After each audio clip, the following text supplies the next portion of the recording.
ہمارے یہاں بعض جگہوں پر شاید کہیں گیمز کے نام پر مشین کوئی سی لگائی گئی ہے، اس میں سے ایک ہاتھ ہوتا ہے اور وہ اس سے ذریعے چاکلیٹ پکڑنا ہوتا ہے یا کوئی اس طرح کی چیز ہے، وہ اٹھا کر باسکٹ میں دے تو چاکلیٹ آپ کا، اگر نہیں دے سکے تو چلا گیا، یوں کر کے ایک مشین کے بارے میں نے شرعی رہنمائی لی تھی، اس سے ہی وہ مطلب پتہ چلتا ہے یہ جوا ہے، کیونکہ اس میں آپ اس چیز کو حاصل کرنے کے لیے جو پیسے لگا رہے ہیں تو وہ پیسے آپ کے ملی تو ٹھیک ہے، نہیں ملی تو وہ پیسے بھی ضائع ہو گئے۔ اسی طرح میں نے پہلے بھی مدنی چینل کے ناظرین حاضرین عرض کی تھی کہ بعض اوقات موبائل فون پر ایسے ہمیں پیغامات آتے ہیں، میسیجز آتے ہیں، اور یہ عموماً جب میچز وغیرہ ہو رہے ہوتے ہیں، کھیل اسپورٹس کا جب دورہ ہوتا ہے تو اس ٹائم پر ایک آتا ہے کہ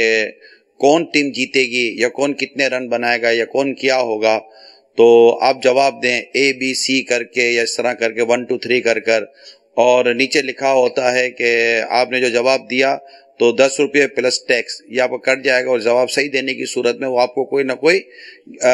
بتاتے ہیں۔ یہ سب جوئے کی قسمیں، ایک تو ہے کہ علم نہیں تھا، پتہ نہیں تھا، اس کا جواب ارشاد فرمائے، پھر اس کے بعد جب ہم آپ کو جواب میں کوئی ایسا ان کو جواب ملے گا نا جس سے ان کو شرمندگی ہوگی تو کہے گا اب کیا کریں، کوئی ہم کو بتانے والا تھا، تو یہ ساری چیزوں کو آپ ان کو کیسے سمجھائیں گے؟ سر وہ ضروریات کے علوم جو ہے نا جاننا یہ فرض ہے۔ آپ کو نوٹیں گننا آتی ہیں، غذاؤں کی پہچان ہے، کپڑوں کی پہچان ہے، لیکن افسوس کہ وہ دین کے معاملات جو ہیں ان کی معلومات نہیں ہے۔ تو جہاں معلومات نہ ہو تو وہاں کم از کم مطلب قرآن کریم کی اس آیت کو ہی پیش نظر رکھے، فَاسْأَلُوا أَهْلَ الذِّكْرِ إِن كُنتُمْ لَا تَعْلَمُونَ، تو تم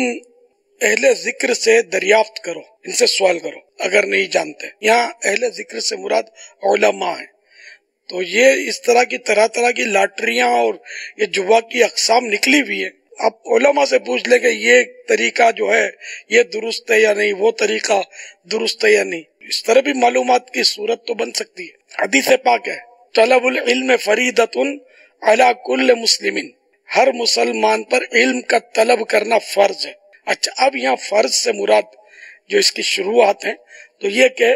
اپنی ضرورت کے مسائل جاننا یہ فرض ہے۔ روزہ فرض ہوا تو روزہ کیسے درست ہوتا ہے، کیسے نہیں ہوتا، اس طرح کے سارے ضروری مسائل سیکھنا فرض ہو گئے۔